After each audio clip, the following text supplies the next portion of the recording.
Bienvenidos. Seguimos avanzando en esta temática tan interesante, el entorno organizacional y aquellos elementos que vamos a incorporar en este tercer segmento. Vamos a analizar hoy la importancia que tiene uno de los elementos más importantes de los que mencionamos en segmentos anteriores, y es la innovación. Así que lo invito a que analice conmigo un mapa que he preparado para ustedes que les va a permitir visualizar desde un plano un poco más amplio el impacto que tiene la innovación en las empresas. Entonces, quisiera que analizáramos primero qué elementos se requieren para poder hacer innovación, para poder implementar o traer la innovación a la compañía. Uno de ellos son los objetivos, las directrices, aquellos elementos que se necesitan para poder entender hacia dónde vamos. Entonces, si hay una directriz clara y es que queremos posicionarnos en el mercado o queremos llegar a mercados internacionales o queremos que nos reconozcan por la especialidad que tenemos o la experticia que tenemos en determinado producto o servicio, hay una directriz y una directriz es un elemento determinante, es un elemento que me permite saber para dónde voy. Entonces, esas directrices obviamente van a generar o van a traer cambios en la organización. Y esos cambios, como lo había mencionado en segmentos anteriores, pueden impactar de manera positiva o negativa a los empleados. Hay personas que sencillamente se resisten al cambio. Yo admiro, y lo confieso aquí, admiro profundamente a las personas que se pintan el cabello de colores, morado, verde, rojo. Bueno, hoy en día hay una variedad de tonos y de colores y que salen a la calle sin ningún problema. Gente que sale con 3 colores en el cabello y asume esa propuesta en su vida, ese concepto, si pudiéramos decirlo de moda, sin ninguna restricción, sin ningún complejo, sin ningún temor. Si uno se pone en el lugar de esas personas, posiblemente usted y yo diríamos, jamás en la vida me pintaría el cabello de morado o de blanco o de verde o de otro color, ¿cierto? Pero fíjese que no todas las personas asumen el cambio o asumen este tipo de contextos de la manera adecuada. Y el cambio, pues obviamente va a generar 2 respuestas. Que la gente sencillamente se alinee, cambie, se involucre, lo asuma, participe, se meta en el cuento, provea, apoye o que se resista. Y el peligro de resistirse es que si la compañía se alineó para lograr, para cumplir un objetivo y encuentra resistencia, pues esto es como si fuera de alguna manera una lucha constante. Y por lo tanto es posible que los individuos se vayan quedando en el camino de ese proceso. Entonces, ¿qué necesitamos? Lo primero es saber para dónde vamos, qué queremos hacer. Entonces, aplaudo a las empresas que tienen claro su norte, saben para dónde van. Entonces, son aquellas que dicen, queremos implementar, queremos diseñar, queremos sacar al mercado una nueva línea de producto que va a ser este. Han hecho una investigación previa, tienen una investigación de mercados clara, determinante, han sondeado, han mirado, han observado, han hecho todo un ejercicio importante de investigación. Y esos elementos se empiezan a convertir en insumos para saber, yo lo que quiero como empresa es fabricar, hacer esto y llegar a tal persona. Eso no se logra solo, es decir, esa no es una tarea que la provee solo el gerente o el líder de una empresa, es una tarea de equipo, de grupo, de trabajo, donde todo el mundo provee ideas. Sabe que hay compañías como Google que tienen alineado su gente, su grupo, su personal, para que cada uno de ellos trabaje en proyectos específicos de la empresa. Pero aunque están trabajando en proyectos particulares, todos se alinean o todos le pegan a un componente que persigue esa empresa y es innovar todo el tiempo. No puede quedarse estática porque resulta que hay 7,000 competidores detrás, eso lo dice el estudio. Detrás de una compañía hay 7,000 empresas más que están esperando la oportunidad de que esta, la A o la compañía Z, se equivoque para ellas aprovechar el error y ganar segmento y posición en el mercado. Entonces, las mujeres entenderán un poco el término que voy a usar y es que lo que uno no cuida corre el peligro de perderlo. Ellas me entienden a qué me refiero. Entonces, tenemos los elementos. ¿Qué fundamentos se requieren? ¿O sobre qué nos vamos a apoyar? ¿Sobre qué nos vamos a sustentar para poder llevar a cabo esa innovación? Entonces, por supuesto, necesitamos alinearnos. Y esa alineación tiene que ser del personal, de mi gente, de mi equipo, con esos objetivos, con esas metas organizacionales. Necesitamos poder. Y ese poder no habla de un poder impositivo o coercitivo, sino habla de la capacidad que tengo yo de empoderarme de mi rol para ejecutar, para hacer, para proveer. Necesitamos una visión. Claro que sí, necesitamos tener claridad hacia dónde vamos, qué queremos lograr, cómo lo vamos a hacer. Pero también necesitamos dos elementos importantes que no los habíamos mencionado antes, y necesitamos un diagnóstico. Antes de lanzarnos a pensar de una manera loca, permítame decirlo, en diseñar, en crear, en inventar, pues hay que diagnosticar qué se necesita, qué no hay, qué soy capaz de hacer o de proveer como empresa. ¿En dónde está mi fundamento? ¿En dónde está mi fuerza? ¿En dónde está mi atributo como compañía? No es empezar a producir cosas locas porque anoche soñé con un esfero que vibraba, entonces ese es el hit, ese es el éxito, no. Hay que hacer un ejercicio de diagnóstico, además de un diagnóstico externo que me provee a mí esos requerimientos del mercado, sino también un diagnóstico interno que me permita conocer qué soy capaz de hacer. Porque yo quisiera fabricar cohetes, pero en la vida he mirado un panorama como ese. Entonces no sería coherente que a nivel interno yo me lance a hacer cosas sobre las cuales yo no tengo la capacidad.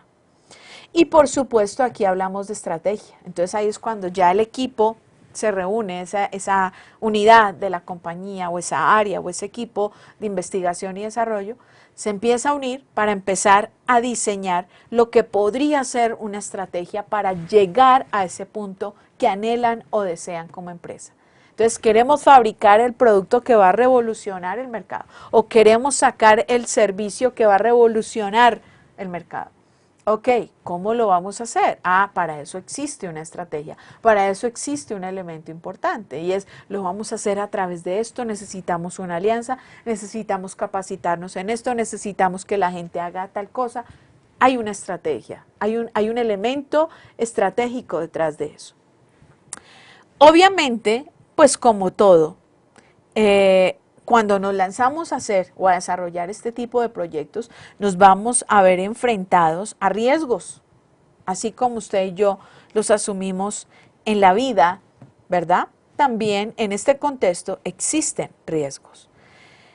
¿Riesgos frente a qué? Frente al resultado que pueda generar esa innovación.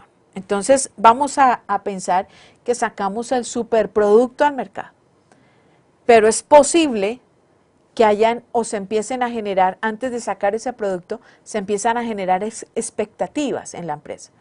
Entonces, la responsabilidad que empieza a tener el líder o el director de esa área o de esa compañía es, ok, yo me voy a lanzar con este producto al que le he invertido una cantidad de tiempo, de dinero, de esfuerzo, de recursos.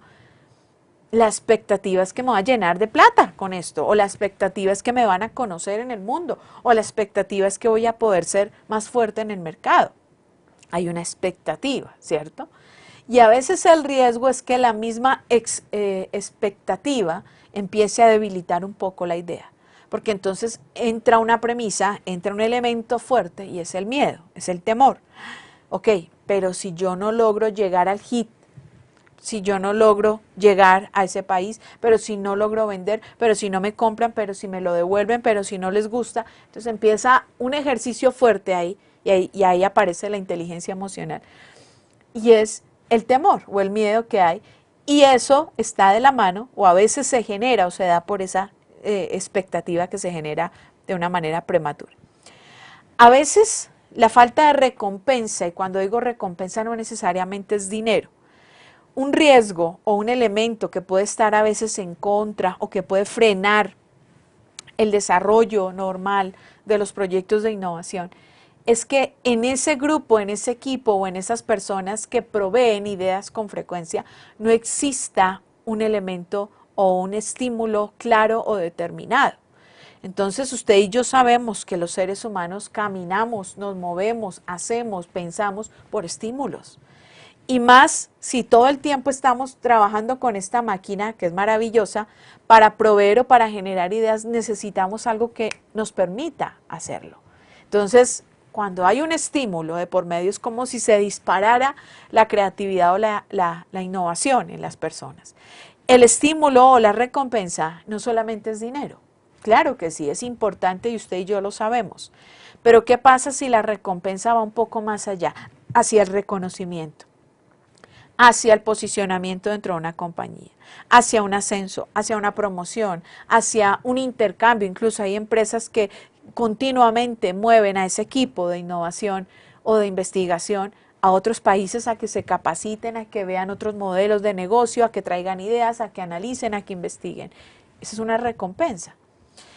Y un problema crítico también que podemos tener es que ese CEO o ese líder no haga una alineación adecuada o una selección adecuada de ese personal o de ese grupo o de ese equipo que va a trabajar en esa área.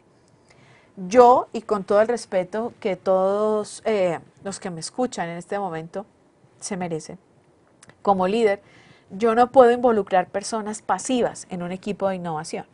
Ojo, cuando hablo de pasiva, no hablo pasiva de pensamiento, porque hay personas que se pueden tomar tiempo para gestionar o para incubar una idea, pero cuando sale es una bomba. No, yo hablo de personas que tienen actitud pasiva. Entonces son personas a las que hay que estarlas de alguna manera empujando, hay que estarlas llevando, hay que estarles diciendo, hay que estarlas orientando, hay que estarlas llevando de la mano. Ese tipo de perfiles no funcionan en este grupo, en este equipo. Aquí se necesitan personas proactivas, personas también cautelosas, pero personas que están todo el tiempo generando ideas. Por lo tanto, pues tenemos que hablar de esos perfiles, ¿no? De esos actores que van a intervenir en esos elementos o en estos proyectos de innovación. Entonces necesitamos emprendedores, y el término intraemprendedores se refiere o se conoce o se puede entender como esas personas que en la compañía, siendo empleados, siendo elementos importantes de la empresa, tienen una clara orientación hacia el emprendimiento. No sé si usted había escuchado el término antes. Es posible que sí. Todos tenemos dentro de nuestra genética o dentro de nuestro ADN un elemento muy importante o una fuerza interesante, y es el emprendimiento. Todos la tenemos, está dentro de nuestra composición genética, podríamos decirlo así. La diferencia es que no todo el mundo lo sabe, no todo el mundo se lo ha podido de alguna manera reconocer. No hemos hecho el ejercicio de analizar si lo hemos potencializado o no, pero estoy convencida de que todas las personas lo tienen. Se conoce el término intraemprendedor a esa persona que hace emprendimiento corporativo. Entonces, siendo o estando dentro de una compañía, es esa persona que piensa, organiza, provee ideas o proyectos de emprendimiento para la empresa. Y eso hace, pues, que obviamente sea una persona que está todo el tiempo generando valor a la compañía. Entonces, ese es un perfil importante. Necesitamos un equipo intraempresarial, y esto tiene que ver que a veces para lograr el proyecto de innovación, pues necesitamos alinearnos con personas posiblemente de otras organizaciones, de otras disciplinas, de otras áreas. Es posible que no todo el tiempo estemos interactuando con todas las personas de la empresa. En este tipo de proyectos se requiere, en la gran mayoría de los casos, interactuar con otras disciplinas, sentarnos con otras personas, escuchar otras vistas, otras opiniones. Y a veces en determinados proyectos cruciales, determinantes para las empresas, hay que trabajar con personas incluso o asesores, pueden ser externos, personas, consultores o asesores externos, o personas de otras empresas, si lo que pensamos es a futuro generar alianzas estratégicas. Necesitamos patrocinadores, pero quiero darle claridad en el término patrocinadores porque tiene dos connotaciones. Una, que ese patrocinador puede ser lo que usted está pensando, una persona externa que tiene la capacidad, que tiene el capital, que tiene el recurso para poder proveer. Pero también está el patrocinador interno, que es esa persona que aunque no provee dinero o un recurso físico, es la persona que está alentando todo el tiempo al equipo. Siga, adelante, sirve, claro que sí, y abre el camino para que el proyecto se pueda dar. Necesitamos obviamente innovación, necesitamos tener disciplina y necesitamos la libertad para poder pensar, para poder proveer ideas, para generar conocimiento. En ese orden de ideas, pues obviamente, para mantener esa innovación, necesitamos a las personas, necesitamos conocimiento y necesitamos desarrollar esas habilidades. Todo el tiempo, esto es una dinámica que no va a parar, está en continuo movimiento y es darle o proveerle a las personas ese espacio para que piensen. Por lo tanto, aquí lo que se sugiere es que siempre se trabaje sobre proyectos, sobre metas, sobre elementos claros y fundamentales, porque también vamos a necesitar de alguna manera apoyarnos en lo que aquí he llamado el método, que son propuestas de emprendimiento, fondos, que es dinero, y obviamente el tiempo. Las empresas deben proveer espacios para la innovación y no espacios de quédese 2 horas después de su jornada para pensar que se le ocurre, no, debe proveer espacios dentro del contexto de la empresa. En ese orden de ideas, pues aquí hay una vista muy general de cómo llegar, cómo proveer, cómo impactar y claves y elementos, llaves para lograr la innovación en las empresas. Espero que esta temática haya sido pues de su agrado, que pueda apoyarse en este tipo de elementos y herramientas para poderlo llevar a la organización para implementarlo. Y qué bueno que usted pueda ser el líder de un proyecto de innovación en su compañía. Así que le agradezco por acompañarme en este segmento y nos encontraremos en una próxima oportunidad.